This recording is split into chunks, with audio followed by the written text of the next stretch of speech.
Hello YouTube and welcome to the next route learning video. On today's video we're going to be taking a look at the recently released East Coast Mainline Modern route from Creative Rail, which runs for 112 miles between Peterborough and York along the East Coast Mainline. This is an updated version of the original route released by Creative Rail, which ran from Peterborough to York based in the 1970s. The scenario which I'm going to be driving is one which I've custom created specifically for this video, following the real-life timetable of train 1Y84, which is the 12:03 York to London King's Cross service, calling at Doncaster, Retford, Newark, Grantham and Peterborough along the way. I have set this scenario in British Rail days, so I got the opportunity to use the Intercity HST with the Valenta sound pack, which is available from Armstrong Powerhouse. The HST, or High Speed Train, which was originally branded the Intercity 125, is probably the most iconic of all British-built trains. Built by Brel Crew Works between 1975 and 1982, a total of 197 Class 43 locomotives were produced. Most HST sets are formed of two Class 43 locomotives, with either 7 or 8 Mark III coaches in between. On today's video I'm driving an HST with 8 Mark III coaches. The total weight of each locomotive is 70.25 tonnes. And the maximum power output of each locomotive is 2,250 horsepower, and the at-rail power output is 1,770 horsepower, with a maximum tractive effort of 17,980 pounds of force. The maximum speed of each train is 125 miles per hour, with a special record speed during a test run of 148 miles per hour, making this the fastest diesel train in the world. Once in the cab of the HST, there's actually very little that I need to do to set up ready for departure, as this is one of the oldest models for Train Simulator, and so doesn't have some of the more advanced systems simulated, which are actually present in real life.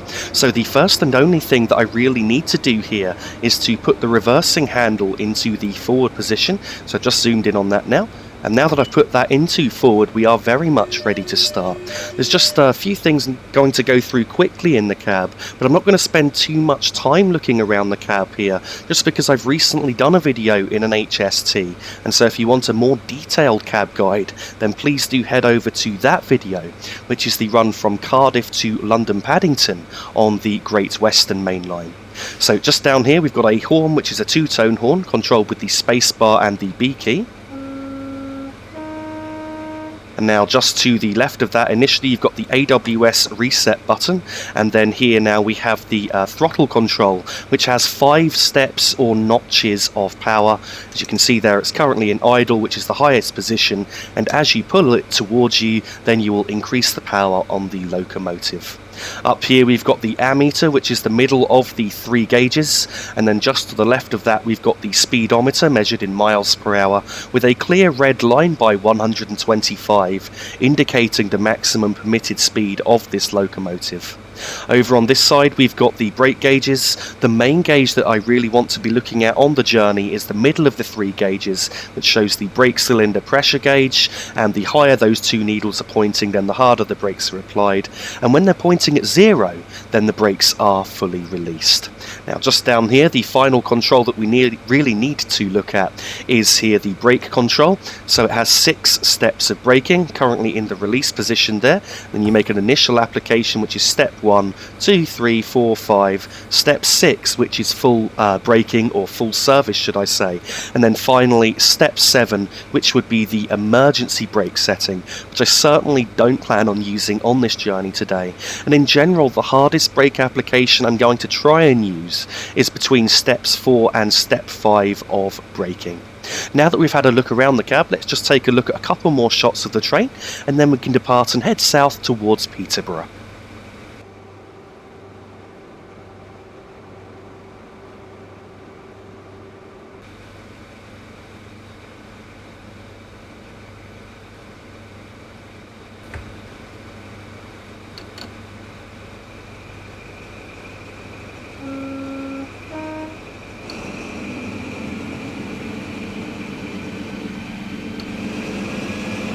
Departing York, the starting speed limit is 30 miles per hour, and we've got around 32.5 miles to go to our first stop, which is Doncaster.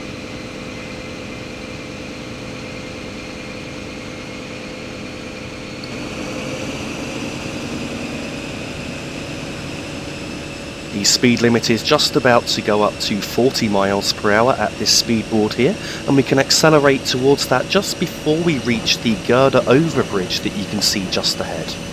I'm not going above notch 4 of power at this stage, as we don't need to be able to accelerate any quicker than we currently are at present. In fact, I'm just going to cut the power back just for a moment here, just until we reach the girder overbridge, and then increase the power a bit more. So now we're in the area of the girder overbridge. I've just gone up to notch 3 of power, just to accelerate towards 40. The speed limit here has now just gone up to 90 miles per hour, so we should be able to accelerate to that very shortly. In fact, just after this point that's just crossed onto our track just here. So this next gantry after the point, and now going up to full power to accelerate up towards 90 miles per hour.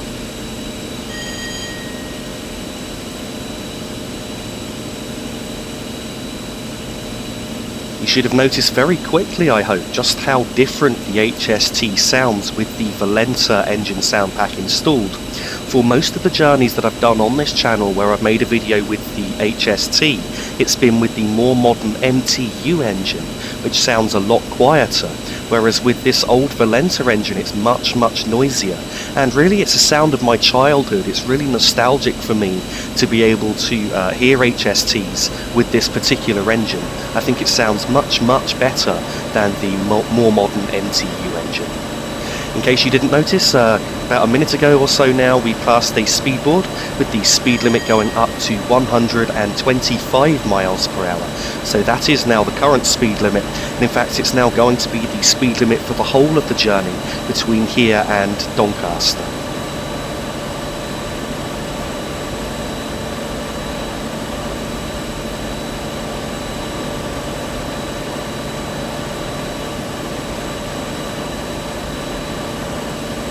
So leaving York and heading south, we're initially at 4 tracks, and then in a few miles time we're going to cross a junction called Colton Junction, which actually has some high-speed 125 mile per hour points, and then as we cross them we head down south towards Doncaster, and the lines to Leeds diverge off to the right.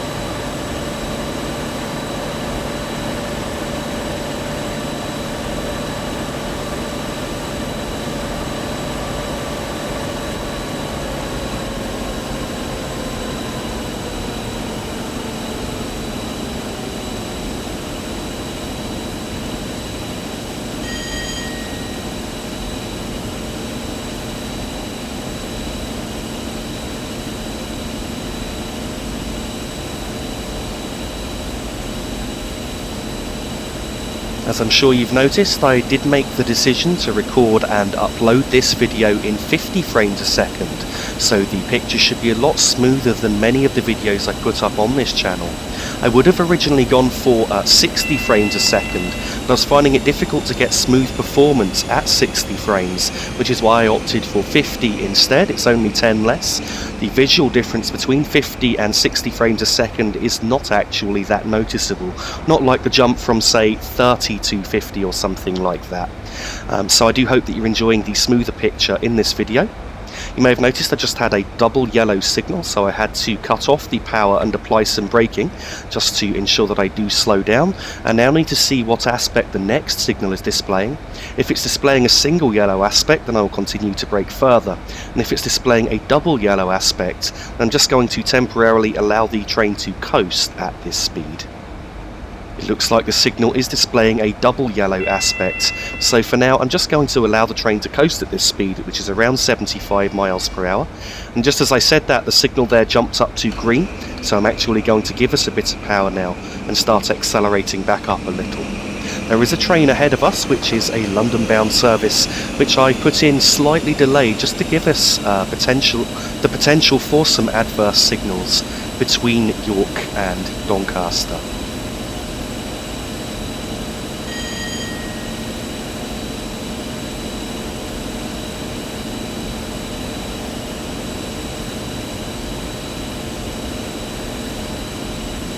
We've now reached Colton Junction, so we're now diverging to the left, down towards Doncaster, and the line over to Leeds and the Transpennine route is diverging to the right.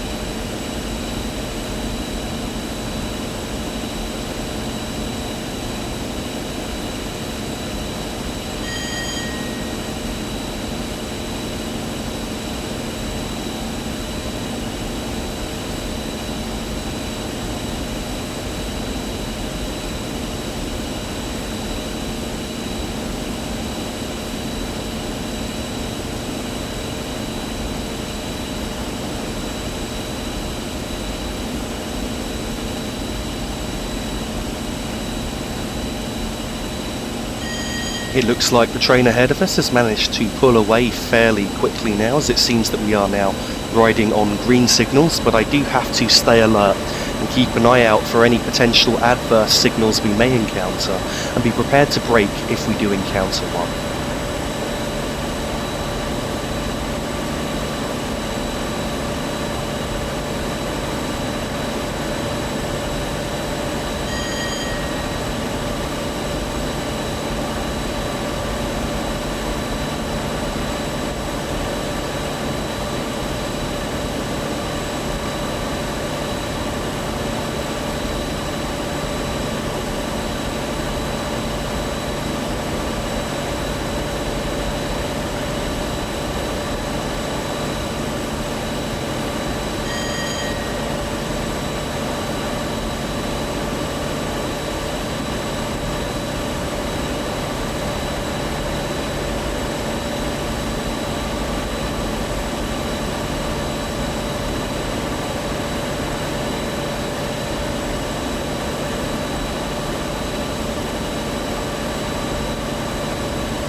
The next landmark I'm looking out for is a junction where the line to Selby diverges to the left. I forgot to mention that at Colton Junction we had 27 miles to go. And then shortly after the junction where the line to Selby diverges, the line from Leeds will then join us on the right. And at that point we've then got around 18.5 miles to go to Doncaster.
Now reached the junction with the Selby line, so the Selby line here is now diverging to the left.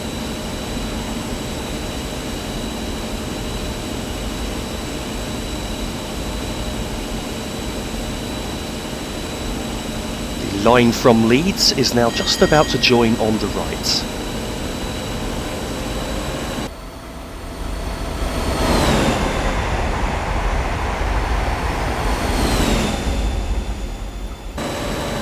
We now have around 18.5 miles to go to Doncaster. And the next landmark to look out for is where we cross another junction with a line joining on the left hand side, which is the line from Selby towards Doncaster.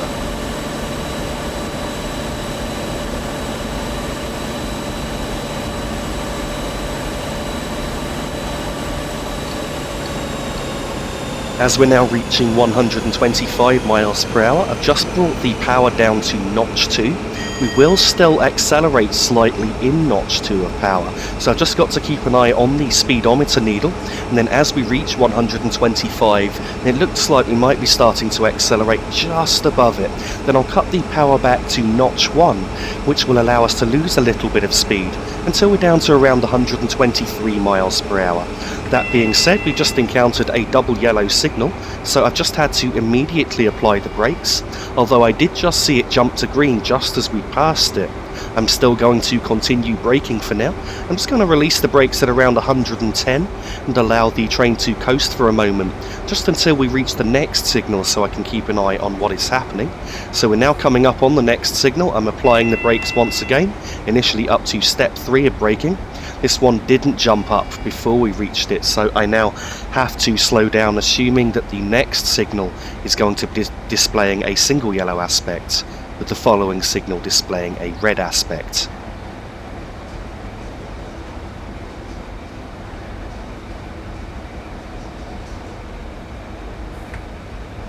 Now that I've slowed down to around 80 miles per hour, I'm just going to allow the train to coast for a moment.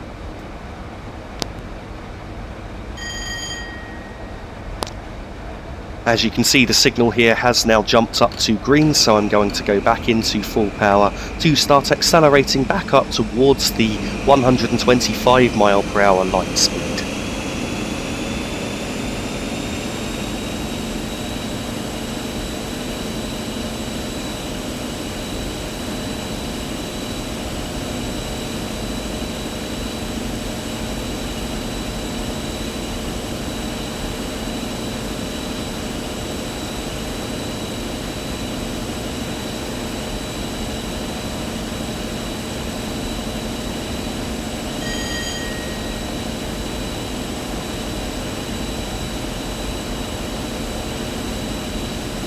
The line from Selby is now joining us on the left hand side, which means at this point we now have 13.5 miles to go through to Doncaster.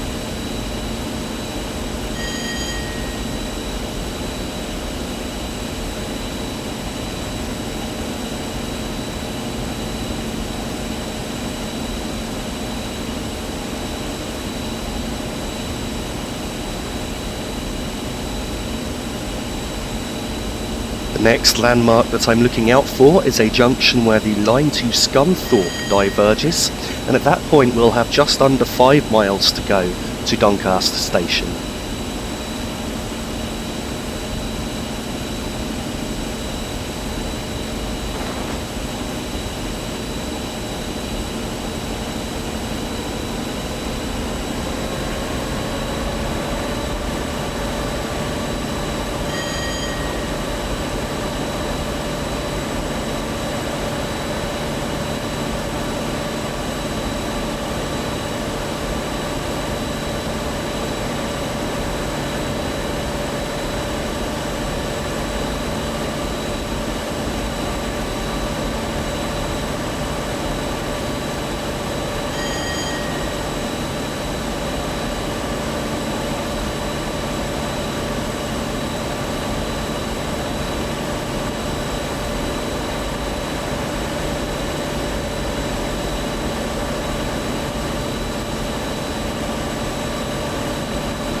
We're now coming up on the junction where the Scunthorpe line diverges, so we've got just under 5 miles to go now to Doncaster Station. Shortly joining us on the right hand side will also be another of the lines from Leeds, so I'm also looking out for that. So here's the line from Leeds joining now. And so what we're looking out for now as an indicator to really getting closer to Doncaster is Arksea Loop, which will diverge on the right hand side in a short distance time. Once we reach Arksea Loop, we've then got just 2 miles to go through to Doncaster Station. And at that point I'm going to make sure that the power is in idle so that I can allow the train to coast and start preparing to brake. We will then get some approach controlled signalling, known as diverging route aspects, so we're going to have a flashing double yellow and then a flashing single yellow before Doncaster Station. And as we reach the flashing double yellow, that is my braking point to slow down, as indeed there will be a 40 mph speed restriction just before Doncaster Station. I need to ensure that I have slowed down to 40 in time.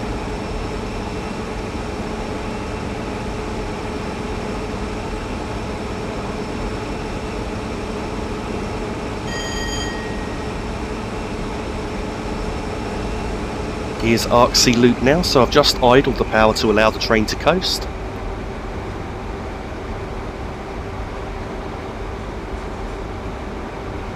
And you can just see that the signal ahead does have a flashing yellow aspect on it. It's a flashing double yellow.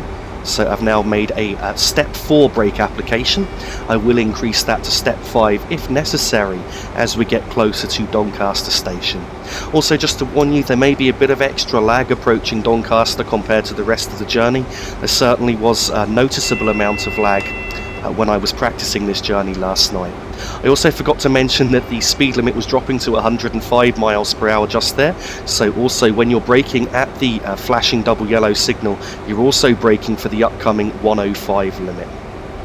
I've now got the brakes in step 5 because I don't feel we're going to slow down quick enough. The speed limit has just dropped down further now to 100 mph, and the line from Leeds is now joining us on the right hand side.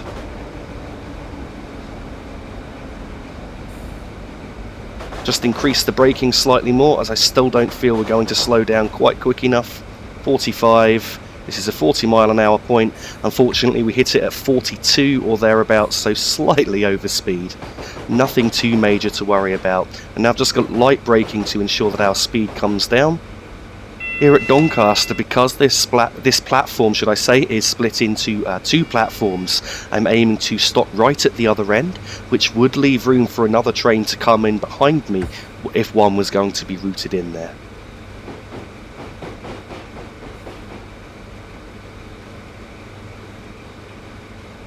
So the mistake I made with braking for the speed limit here at Doncaster is I should have actually used step 5 braking slightly earlier, and instead I braked in step 4 for just slightly too long.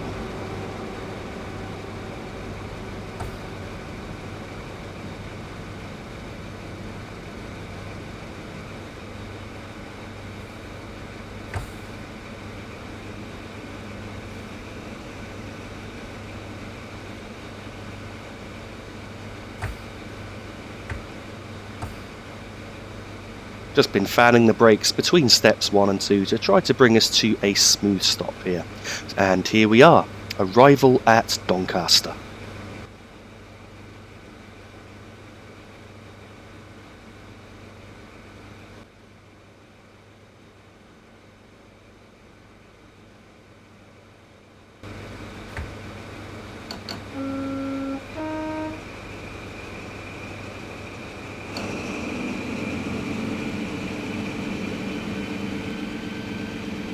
Departing Doncaster, the starting speed limit is 40 mph, though it is quickly going down to 25 as we cross some points back onto the East Coast Main Line just here. And at this point we've got around 17¼ miles to go to our next stop, which is Retford.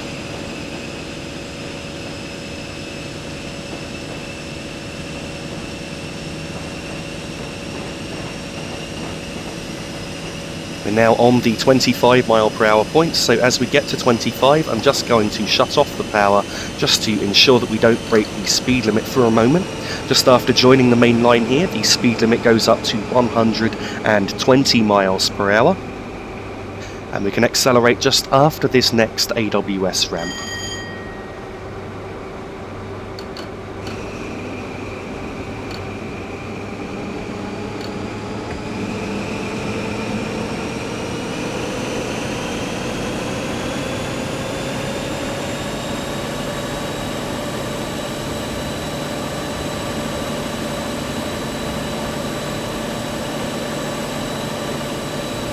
On departure from Doncaster, we now pass two large yards, one on the right-hand side, which can be seen called Belmont Yard, and then one on the left-hand side, which is obscured by trees and bushes, which is Decoy Yard. Sorry, I had to try and remember the name for a second there. Unfortunately, due to the stability of Train Simulator, I couldn't really put any trains in either of these yards, as when I tried to do so, the game just kept on crashing out on me, which is why the yards look remarkably empty, considering their size.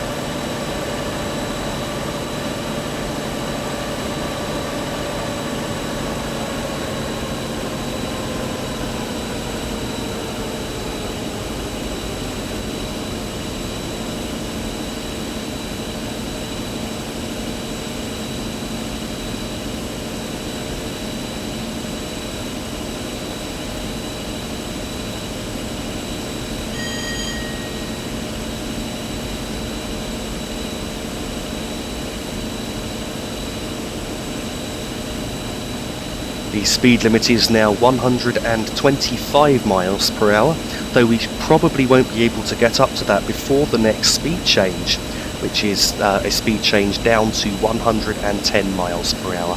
The line to Worksop is now diverging on the left-hand side, and whilst on the right-hand side we're passing the Royal Mail Terminal here at Doncaster.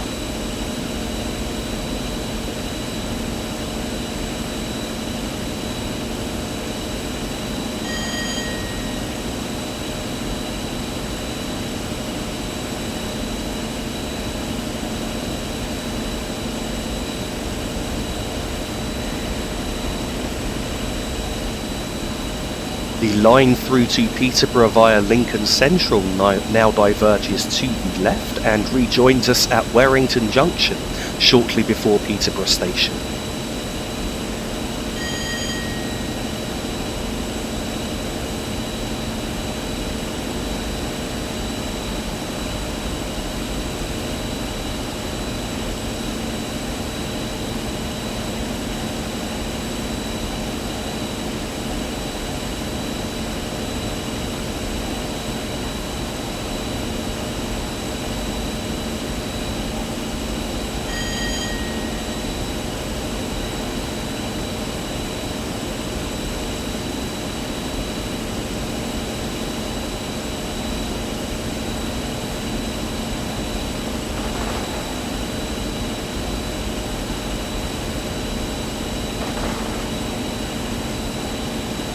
Due to the speed limit falling to 110 miles per hour in a few miles time, what I'm going to do as we get to 110, I'm just not going to accelerate above that so that I'm already at that speed in time for reaching the speed board.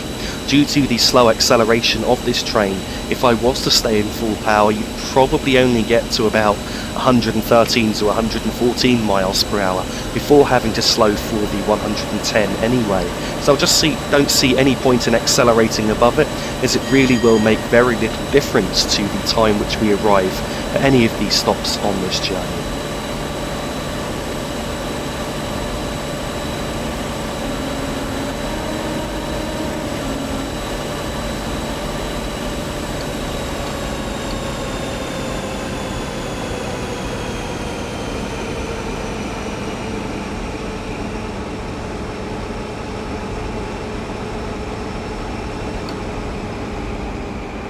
I'm now in notch 1 of power at 110 miles per hour. We shouldn't be able to accelerate 110 in notch 1 if I remember correctly, but I'm just going to keep an eye on that. So if we lose too much speed, I can give us a little bit more power. and if we accelerate then I can cut the power off completely into idle.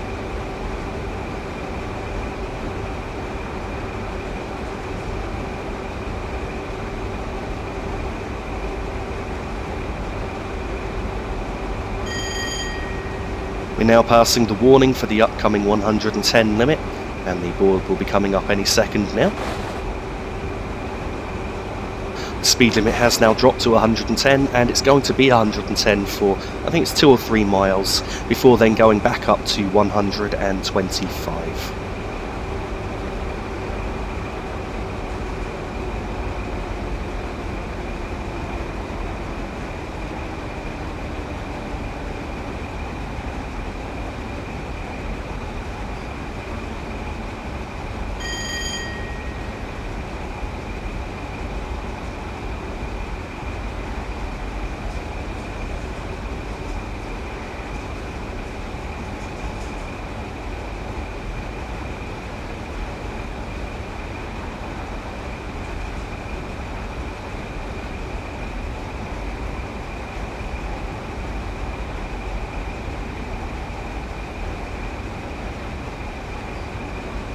The speed limit is now back up to 125 miles per hour, so I've just gone straight up to full power to start accelerating up towards that once again. At the 125 speed board there, we had just over 8¼ miles to go to Retford station.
We're now passing Ranskill loops, and at this point we've got around 5 miles to go to Retford, with the first signal after the loops here being 4 miles to go to Retford station.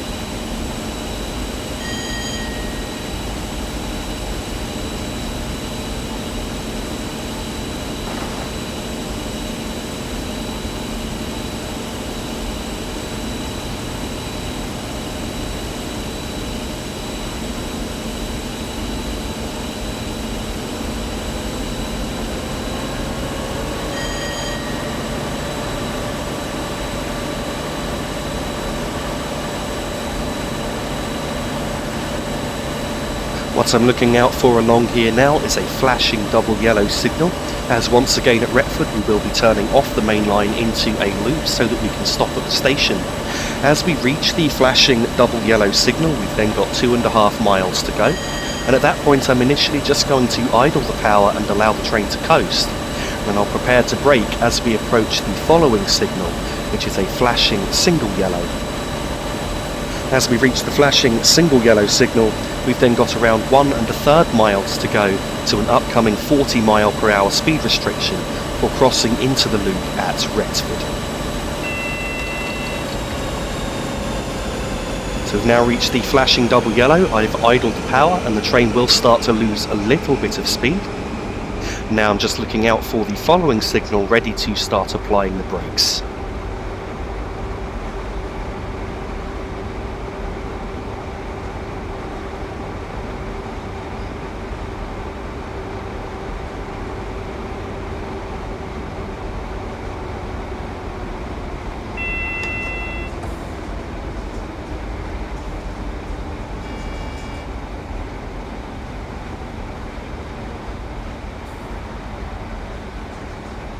I've now got the brakes on for the upcoming 40 mile per hour speed restriction. In fact, there is a 50 mile per hour limit just before that. But the brakes now into step 5 should slow us down about right.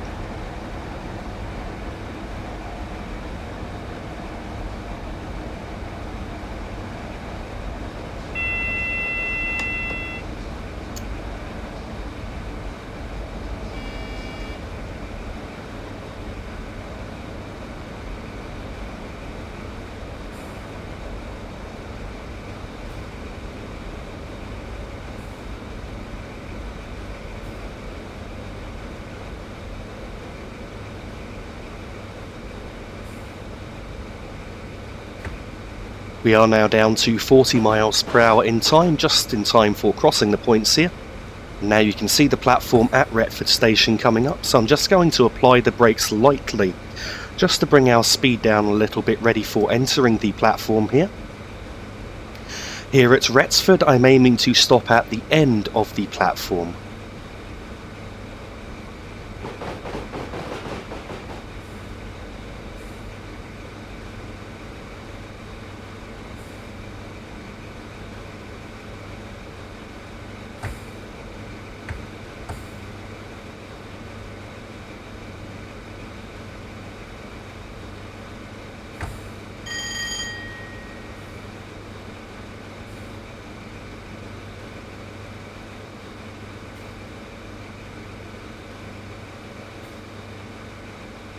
So we should now be stopping in about the right place.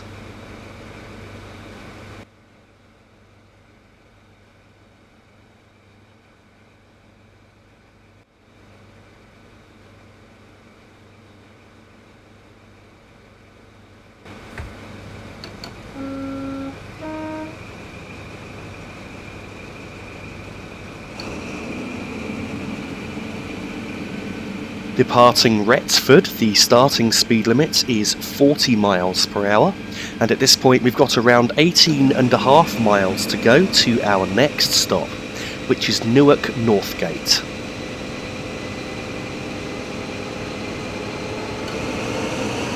Here at Retford Station, we're actually now crossing the line for the lower level platforms here, so there is another set of platforms at Retford for, I think it's the line from Lincoln to Sheffield, but I'm not 100% certain on that. I certainly know if you were to go left from here you would end up in Lincoln, but in the other direction I think it's Sheffield, I'm just not completely certain. So there is, as far as I remember, no connection between the lower level platforms and the East Coast Main Line just here.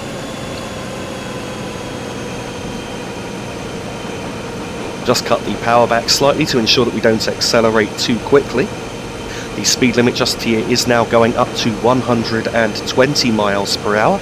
I can accelerate just before this next right-hand curve here.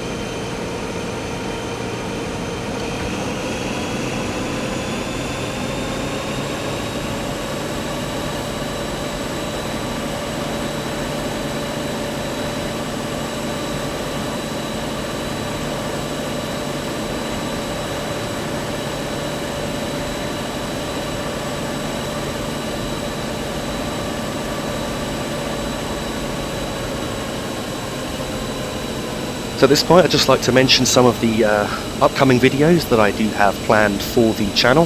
So after this I am hoping to cover the new TGV route from Dovetail Games on a journey between Avignon and Marseille. I'm also hoping to cover another American journey, and I'm looking at possibly redoing the Chicago to Aurora run. I previously did that in the opposite direction last year from Aurora to Chicago, but the frame rate was horrendous in places and it really detracted, I think, from the overall video, and I think it made it less enjoyable than it would otherwise have been.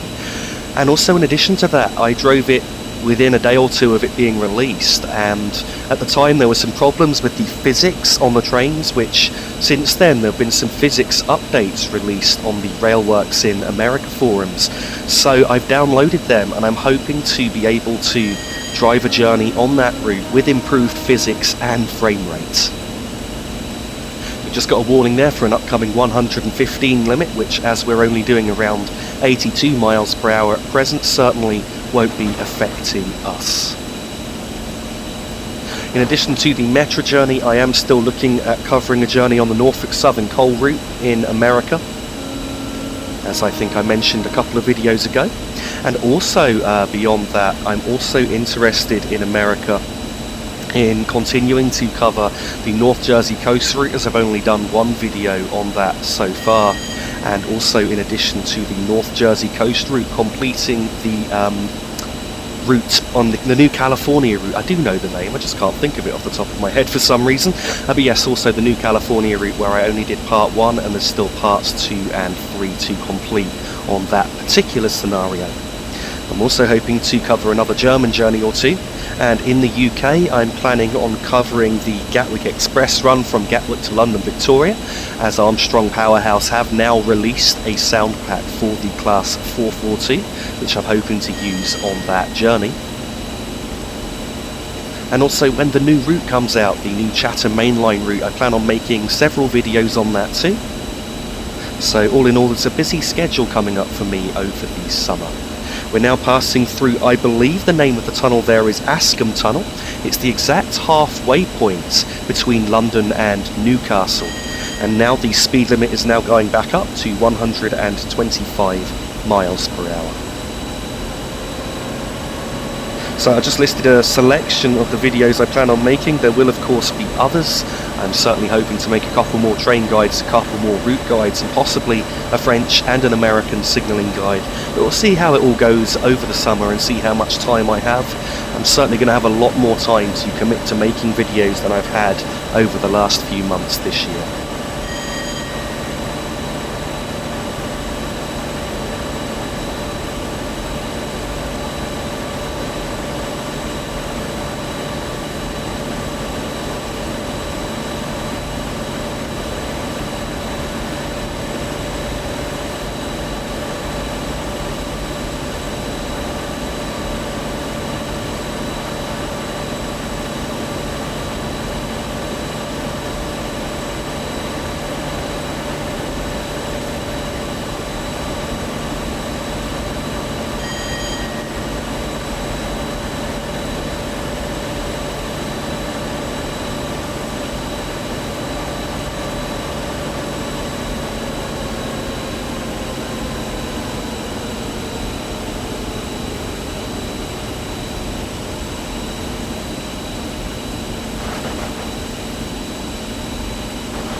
The next landmark I'm looking out for along here now is a set of passing loops called Carlton Loops, and at that point we've then got around 5.5 miles to go to Newark Northgate.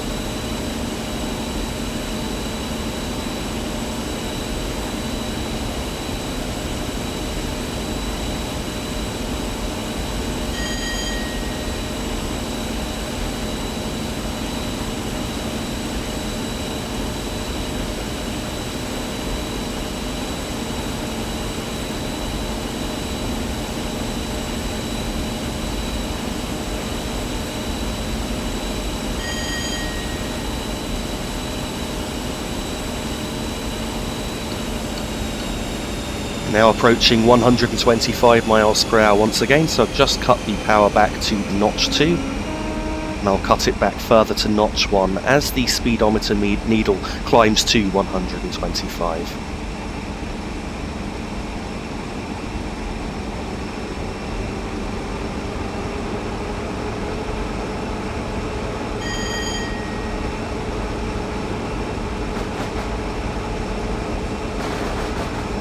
We've now reached Carlton Loops, so as already mentioned, 5.5 miles to go now to Newark Northgate.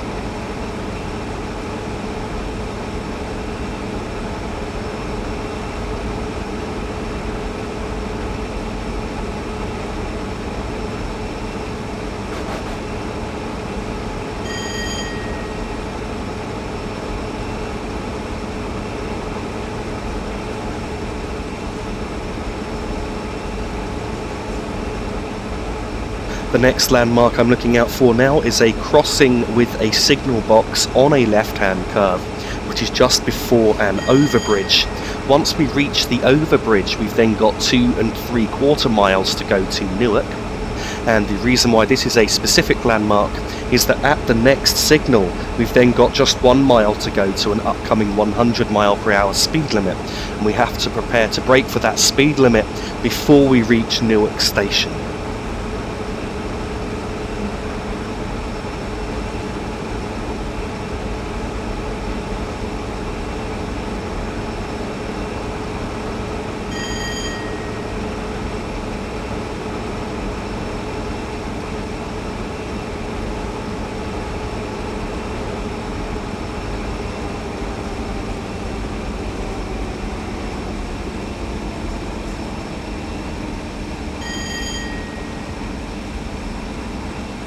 So here's the crossing with the signal box and the overbridge directly ahead. At the bridge it's 2.75 miles to go to our stop, and as we pass under this bridge I'm now going to idle the power and allow the train to coast. At the next signal we've got 1 mile to go to the upcoming 100 mile per hour speed limit. I need to apply the brakes for that limit as we approach the next signal.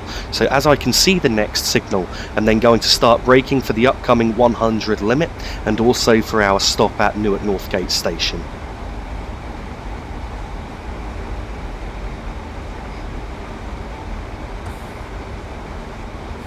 I can now see the next signal coming up, so the brakes are now on initially into step 4, which is bringing our speed down quite nicely. The 100 mile per hour speed restriction is actually for a diamond crossover, which is very unusual on a main line in the UK. I think this is the only example of this type of crossover where another track directly crosses over ours, not on a bridge, but just on a crossover instead. The line crossing over ours will actually be the line from Lincoln Central to Nottingham, certainly a line I've travelled on a few times. And just to the right of us there is actually another station at Newark called Newark Castle Station, which is just a few miles away from the Northgate area.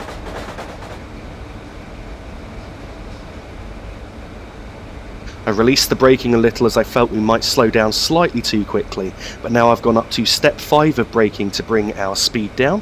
I think it's bringing it down about right. We may be entering the platform slightly on the fast side here.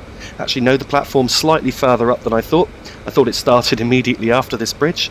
I should know it doesn't, because I've stood on this platform many a time in real life, watching trains coming through at high speed. It is certainly a station from my childhood again, and a station that I've very much enjoyed spending time on.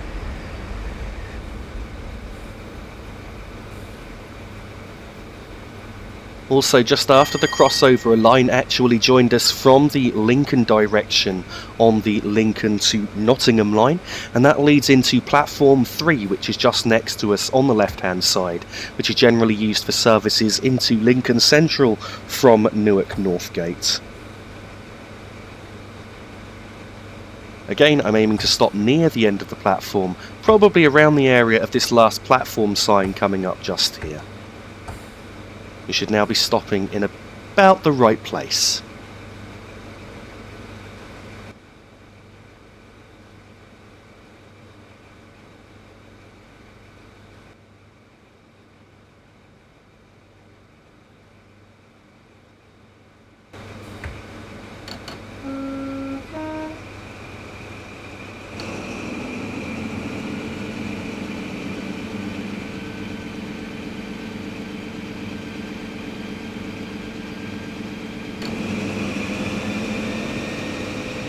Departing from Newark Northgate, the starting speed limit is 125 miles per hour, and we've got around 14.5 miles to go to our next stop, which is Grantham. So, as I mentioned, the speed limit did drop to 100 miles per hour for the Diamond crossover, but I forgot to mention, because we were braking to stop at Newark, the speed limit went back up to 125 miles per hour immediately after the crossover.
One of the problems with driving a route like this is that because it goes through such a rural area and there's actually very few stations, and because there are very few speed changes as well, there's actually not a lot to do between stops other than maybe deal with the occasional speed change by 5 or 10 miles per hour.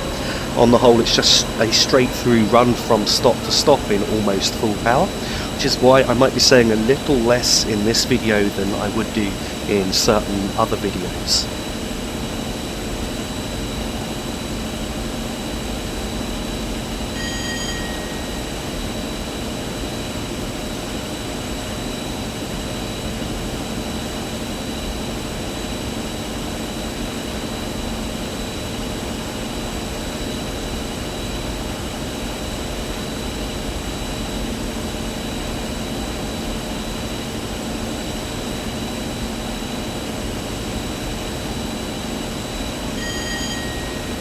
The next landmarks that I'm looking out for now are a series of 2 passing loops. There will be one initially on the right hand side first, which has just come up now, so we're just passing that, and then there will be a passing loop on the left hand side, and as we reach the end of that passing loop on the left hand side, then at that point we will have 9.25 miles to go to our stop at Grantham.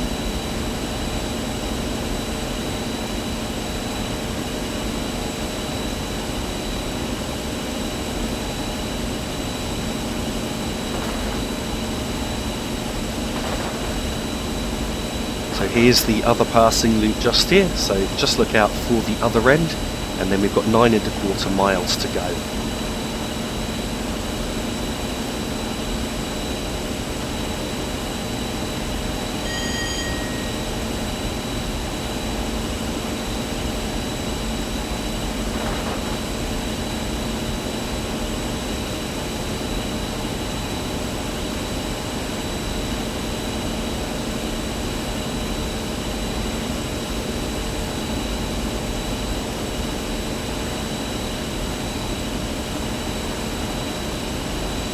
The next landmark now along here will be a warning for an upcoming 115 mile per hour speed limit. The 115 warning is just under half a mile from the limit itself, and as we pass the board I'm then going to idle the power and use light braking if necessary to ensure that we are doing 115 in time for the speed board.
We've now reached the warning for the upcoming 115 limit, and as we'd reached 120 I just idled the power there, just applied some light braking to ensure that our speed was down in time, and we are now doing 115 miles per hour, just in time for that main speed board there.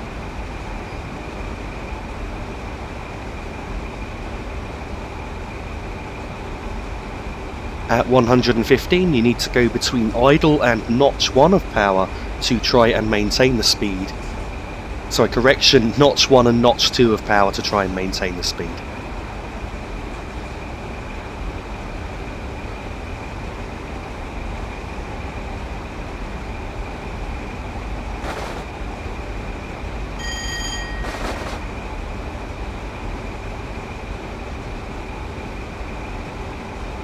We're now coming up on Peascliff Tunnel, which I believe is the second longest tunnel on the entire East Coast Main Line after Potter's Bar Tunnel, just north of London. As we enter this tunnel here, we've got 3 miles to go to our stop at Grantham.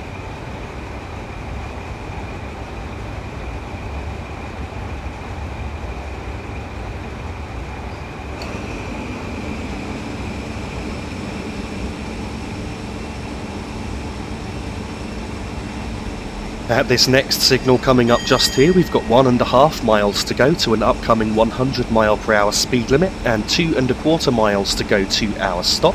So I'm now going to idle the power and allow the train to coast and apply the brakes as we approach the next signal coming up. So as we come up on that next signal, I will then apply the brakes to between steps 4 and 5 to bring our speed down in time for both the 100 speed limit and also our stop at Grantham station.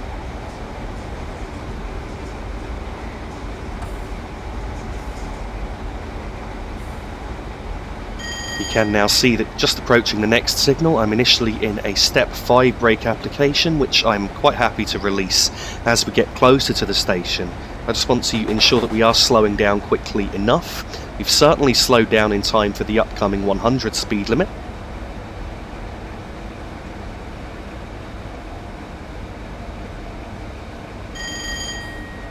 Just gone down to step 4 temporarily because I do feel we might be slowing down slightly too quickly here. Grantham station is right at the end of this left-hand curve. In fact, we should enter the platform while we're still on the curve, and then the curve straightens out as we're going through the platform here.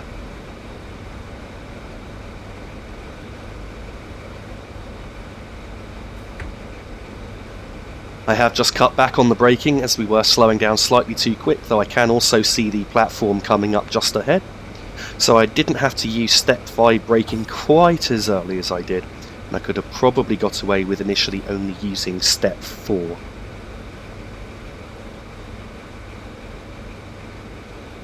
So there are 4 platforms in use here at Grantham Station, the 2 main platforms, and then there's a bay platform just to our right hand side with the Class 101 in there, usually used by trains between Grantham and Skegness in Lincolnshire. And there's also a far platform at the rear, often used by the services from somewhere like Norwich to Liverpool.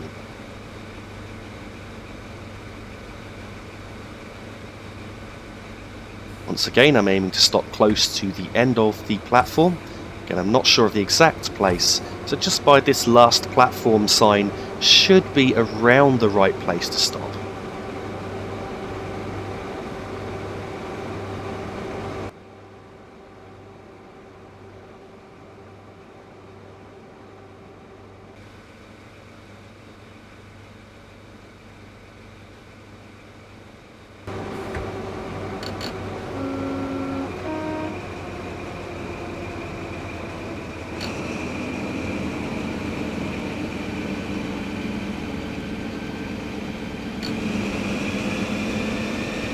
Departing from Grantham, the starting speed limit is 100 miles per hour, though it is very quickly going up to 115 miles per hour. And at this point we've got around 29 miles to go to our next and final stop on this journey, which is Peterborough.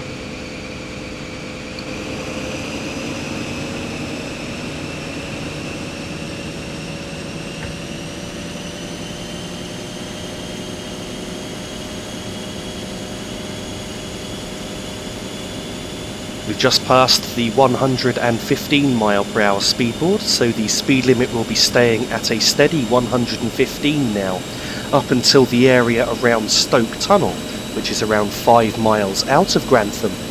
And then around that area the speed limit will be going up to 125 for the majority of the duration of our journey through to Peterborough.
We're now coming up on Stoke Tunnel.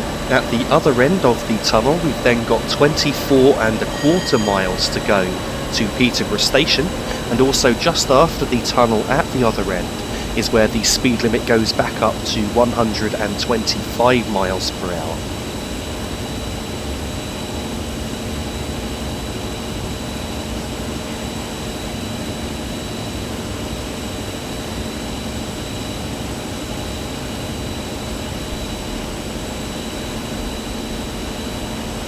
The speed limit's now gone up to 125, and also at this point we're now starting a descent down Stoke Bank, where we'll be on an almost continuous downward gradient.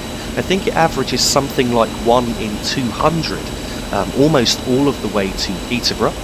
Also just here is the start of 4-track running. We'll then be running at least 4 tracks all of the way into Peterborough Station. And then just the other side of Peterborough Station, the East Coast Main Line actually drops down to double track for around 15 to 20 miles between Peterborough and Huntingdon, and then goes back to 4-track for almost the entire journey into King's Cross, apart from one more short double track section.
It used to be the case that along this particular section of track on Stoke Bank, an extra signal aspect was added to the signals to make them 5-aspect signalling, with the extra aspect being a flashing green signal. If a driver was to receive a flashing green aspect on specially authorised trains, then this meant he was able to travel at up to 140 miles per hour, instead of the conventional 125 miles per hour of the majority of trains along here. So it was just to give a bit of extra braking distance, so if a driver was driving along under flashing greens at 140 and then saw a solid green aspect signal, he would then have to slow down to 125 miles per hour to ensure that he had enough distance to stop should he see any adverse signals ahead of him.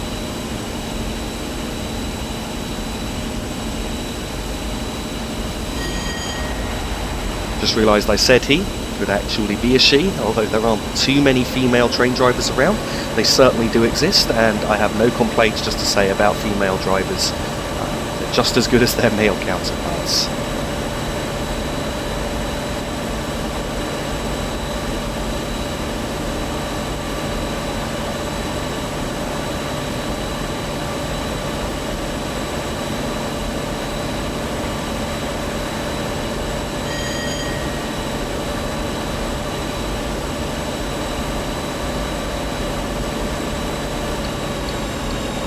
As we've now reached 125 miles per hour, I've just cut the power back to notch 1 for a moment, just until we lose 1 or 2 miles per hour of speed, and then I will increase the power setting once again back up to notch 2 of power.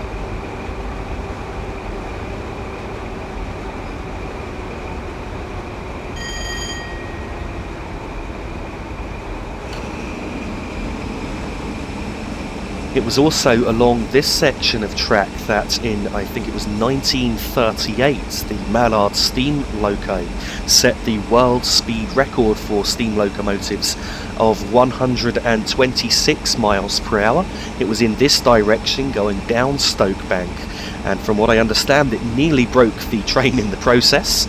And indeed it was along here that the Mallard reached 126 miles per hour, which for a train was unheard of at the time, and was very much in the news, and certainly it ended up with the Mallard becoming one of the most famous steam locomotives in the world. I don't think it quite takes that title away from the Flying Scotsman, which I think very well possibly could be the most famous and iconic of all steam locos.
We're now passing Tallington sidings on the left-hand side and Tallington Junction on the main line.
The Stamford lines have now joined us on the right hand side, which means at this point we've now got around 6 miles to go to Peterborough station.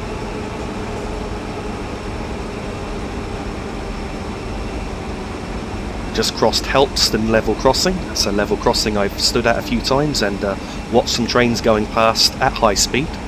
On one occasion, the gates went down for some reason before I had time to get off the crossing, so I was sort of trapped in the middle a little, but there's a wide gap between the tracks, so I stood there.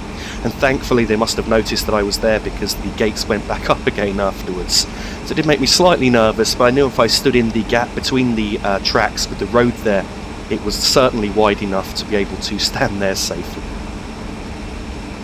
Next landmark I'm looking out for now is Warrington Junction, where the line from Doncaster via Lincoln Central rejoins us. At Warrington Junction we've then got around 3 miles to go to Peterborough Station, and at that point I'm then going to idle the power to allow the train to coast.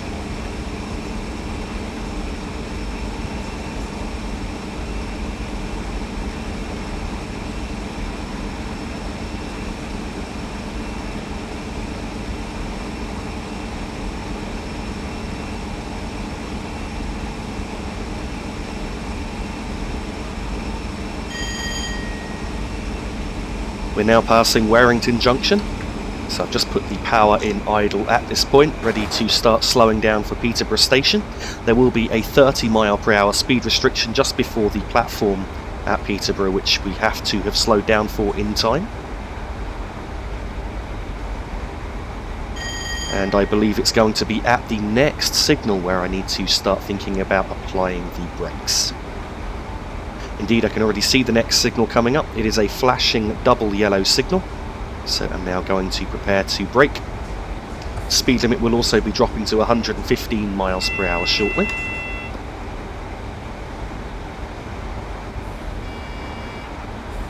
I've initially made a step 5 brake application to ensure that our speed is coming off quick enough, and I will reduce the braking as we get closer to the point where we need to have slowed down.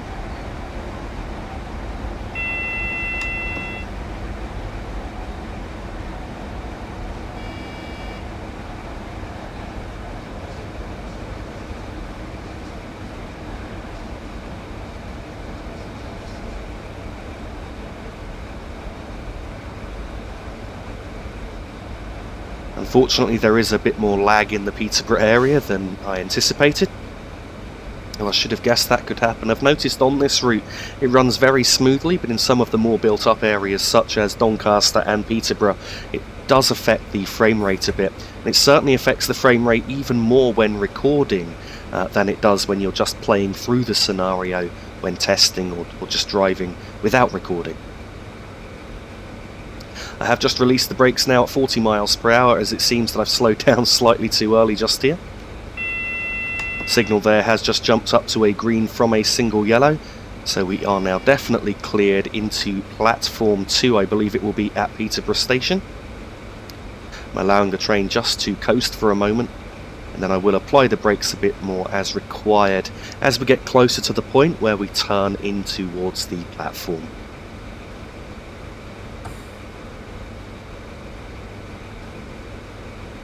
I can now see the point coming up just ahead, so I've now got the brakes on lightly to ensure that we have slowed to 30 in time. And we're now down to 30 mph, so I've now released the brakes once again.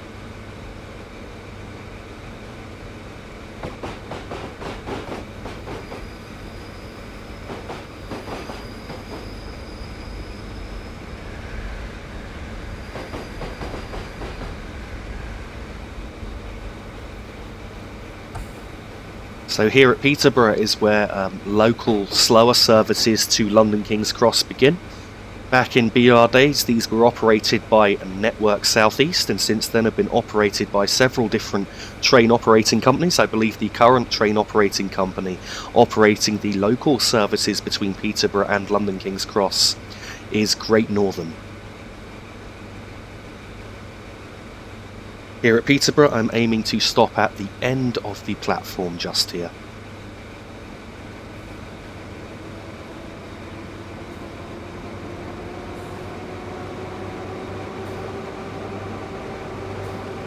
And so here we are, arrival at Peterborough. Thank you very much for watching this video. I really do hope that you have enjoyed it. Please don't forget that for the latest channel updates you can find me on Facebook, and the link to my Facebook page is in the description of this video. Once again, thank you for watching.